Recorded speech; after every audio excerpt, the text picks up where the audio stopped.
Not every day that Rosamond News sees a barbershop sign going up, even though you've been here a long time, right? That's correct. I've been established here for about a little over a year now. Last year September. And it's been quite a journey. I opened up doors with no customers, and today I've been able to provide a service. And so far, it's been going good. I have people support me, and I'm just trying to deliver something that I can give to the folks out there. Sure. We need a barber out here, so. The issue is that, and obviously haven't been here at the meetings to see what's going on and all that stuff, but it's like we're being incentivized, or the issue is, okay, it's save water, which we, and I'm sure a lot of other citizens have done that, but as we're saving water, our rates continually go up and up. It's like we're not incentivized to save water because there's a minimum set there, and as we discussed before, the water is actually the cheapest part. So it's unbalanced, it seems like to me. By the time the rate increases get done, it'll be over $200 for the same amount of water. And it just, with all the other bills and everything else going on, it's just a $200 water bill is tough to pay. So I'm not really, I know there's a lot of things that I probably don't understand, but I just wanted to make a point of just saying that I know that we're losing renters in Rosamond because of the water bill. I don't know if we're losing other things. Well, we're getting a raise in our water and sewer rates. I'm losing money every month. I'm taking a pay cut in my business because you're charging me more money. And now you're giving out more money. I don't think that's fair. Number two, you had no problem going back after ratepayers for retroactive bills. No problem at all. Just go down, take them to court, put it on your tax, we don't care. You pay. But you have a big problem taking it back from your employees. Where's the fairness to the ratepayers at that? That's not fair. There's no way that's fair. And point number three, lots of people are taking pay cuts. Teachers, firemen, police, they don't get that opportunity. They have to take a pay cut to keep their job. Well, we have a perfect opportunity to take a pay cut. Cut these employees' salary. Where are they gonna go? They gotta have a job. I realize that you are public, but that's no different. We all have to survive.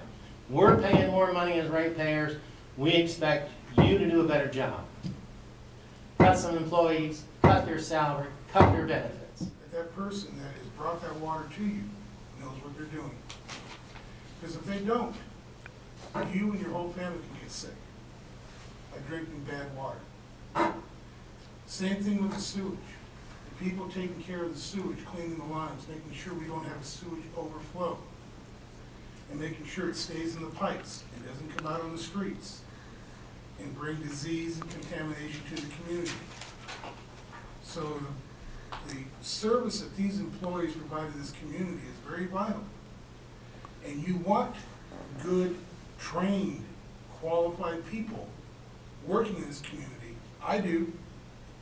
You don't want people that are, that just came out of high school with no experience, no education, taking care of your water and taking care of your sewage. I don't. Water treatment plant, myself and John Houghton and Mike Gillardone met with the State Resources Control Engineer, State Water Resource Control Engineer, and conducted an inspection of our wastewater treatment plant. At the time that we were there, we had water running through, our aerators going in the biolac.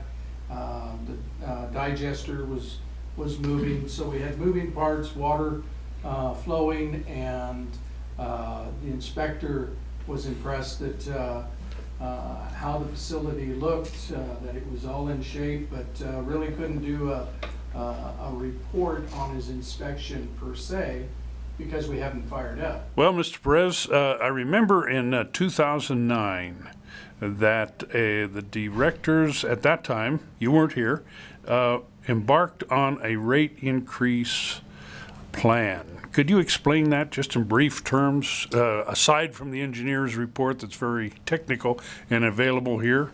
Certainly. I think in short, what happened back in 2009, I think it was June 2009, the engineer presented his report. But what the board was attempting to do is catch up to many of the charges and costs that were being levied on the district itself based on the cost of business, regulatory environment, various different costs in the state, and neglected or had not did a rate increase for many years. And what they were doing is trying to catch up. Right. Ultimately, what transpired from that was a figure that I think they all understood was a very large figure, and in order to implement that cost to catch up, they spread it over a 5-year period. So currently what we're seeing is the actions back then, this being the third of 5 increases. At 140th and Gaskell, called the Van Dam Turnout, crews are working to tie in the west feeder to the semi-tropic Rosamond water bank. These are what the pipes look like that are going in there, and as you can see, 54-inch with a flange that won't leak here on the right side, and on the end is what they were going after. The first flange that did go in there was a little off. They could have ground it, but the chances of it leaking would have been greater, and so they decided to do it right and are putting in a piece that will fit perfectly. This is the main hookup right there. See, those flanges have to meet. Each one of those bolts has to go through a hole. This is standing west looking east, and you can see how the West Valley feeder will tie in to the Van Dam Turnout. The 2 vaults down there at the end are to get down to the valves.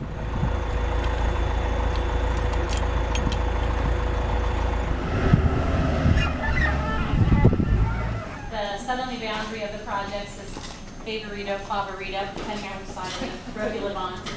71st Street to the west. Thanks, Tom. 65th Street's there in the center, runs north and south. And then 60th Street on the far eastern portion there. So we all know where we are, fairly north of Rosamond Boulevard. The projects themselves are 20 megawatt projects. There are 2 of them. So what you're looking at now is Rosamond 1. There's another PDF that really mirrors the same thing on the other side called Rosamond 2. Recurrent submitted these plans about 18 months ago. We've been working with the county on all the necessary requirements for permitting. These projects require us to rezone properties from the estate residential zone, allowing housing, to an agricultural zone to allow the solar PV project. They also require what's called a conditional use permit, which requires public hearings to have the planning commission, and in this case the board of supervisors, determine whether or not this use is a viable use for this property. And then we're also doing an environmental impact report, and it's a beast of a document. These 2 projects are 2 of 10 projects. Previously, the substations were directly on Favorita. They've been shifted 250 feet north to increase distance from existing residents on the south side of Favorita. That same thing happens in the Rosamond 2 plan as well. The site's cleared of existing vegetation, not to remove the root, but to cut out the existing scrub. And yes, the Joshua trees would be either relocated, removed, and then replaced in kind elsewhere, either via fee or a conservation easement elsewhere. To the extent that the trees can stay within the areas that are dedicated for right-of-way, we have no intent of moving those. There's no improvement specifically on Favorita. And all the natural habitat and the animals, the ground squirrels and the kangaroo rats that live there, they've got to go someplace. So not only with the dust, with that issue coming into a residential area of almost 200 people, it doesn't seem like that's a really good choice to put that project in that close proximity to those homes.